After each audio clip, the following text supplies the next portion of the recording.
आप हैरान हो जाएंगे। हैरान करने वाली बात यह है कि इस रहस्य के बारे में कोई भी नहीं जानता और माना जाता है कि उस रहस्य को चाहकर भी कोई इंसान जान नहीं सकता है। ये रहस्यमय गुफा उत्तराखंड के मांडा गांव में है। बता दें कि मांडा गांव को हिंदुस्तान का आखिरी गांव या उत्तराखंड का आखिरी गांव कहा जाता है। रहस्यों से भरी इस गुफा को व्यास गुफा के नाम से भी जाना जाता है। वैसे तो ये एक छोटी सी गुफा है, लेकिन इसके बारे में कहा जाता है कि हजारों साल पहले महर्षि वेद व्यास ने इसी गुफा में रहकर वेदों और पुराणों का संकलन किया था। मान्यता यह भी है कि इसी गुफा में वेद व्यास ने भगवान गणेश की सहायता से महाकाव्य महाभारत की रचना की थी। वेद व्यास गुफा अपनी अनोखी छत को लेकर भी देश भर में चर्चित है। इस छत को देखने पर ऐसा लगता है जैसे बहुत से पन्नों को एक के ऊपर एक रखा हुआ है। इसी छत को लेकर एक रहस्यमय धारणा है, या आप इसे एक सोच भी कह सकते हैं। कहा जाता है कि ये महाभारत की कहानी का वो हिस्सा है जिसके बारे में महर्षि वेद व्यास और भगवान गणेश के अलावा और कोई नहीं जानता।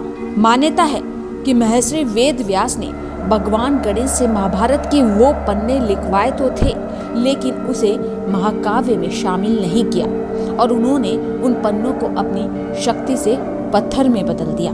आज दुनिया पत्थर के इन रहस्यमय पन्नों को व्यास पोथी के नाम से भी जानती है। अब सोचने वाली बात यह है कि आखिर वो कौन सा राज था जिसे वेद व्यास दुनिया को बताना नहीं चाहते थे। ऐसा कौन सा राज है जिसे वेद व्यास दुनिया से छिपाना चाहते थे।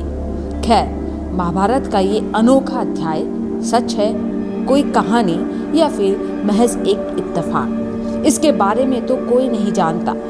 लेकिन पहली नजर में तो व्यास गुफा की छत ऐसी लगती है जैसे उस पर कोई विशाल काय पुस्तक रखी हुई है। आप हैरान हो जाएंगे। हैरान करने वाली बात यह है कि इस रहस्य के बारे में कोई भी नहीं जानता और माना जाता है कि उस रहस्य को चाहकर भी कोई इंसान जान नहीं सकता है। ये रहस्यमय गुफा उत्तराखंड के मांडा गांव में है। बता दें कि मांडा गांव को हिंदुस्तान का आखिरी गांव या उत्तराखंड का आखिरी गांव कहा जाता है। रहस्यों से भरी इस गुफा को व्यास गुफा के नाम से भी जाना जाता है।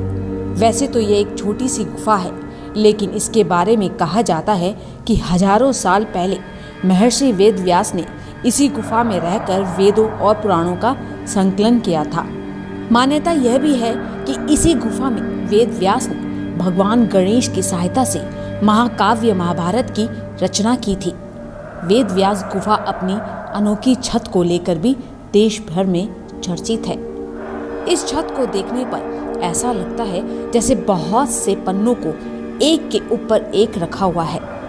इसी छत को लेकर एक रहस्यमय धारणा है, या आप इसे एक सोच भी कह सकते हैं। कहा जाता है कि ये महाभारत की कहानी का वो हिस्सा है जिसके बारे में महर्षि वेद व्यास और भगवान गणेश के अलावा और कोई नहीं जानता।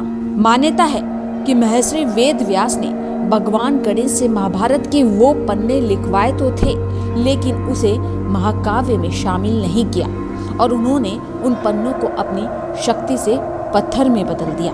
आज दुनिया पत्थर के इन रहस्यमय पन्नों को व्यास पोथी के नाम से भी जानती है।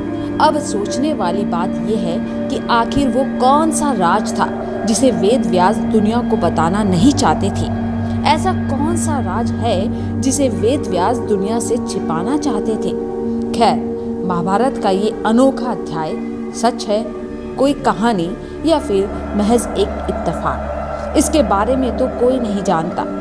लेकिन पहली नजर में तो व्यास गुफा की छत ऐसी लगती है जैसे उस पर कोई विशाल काय पुस्तक रखी हुई है।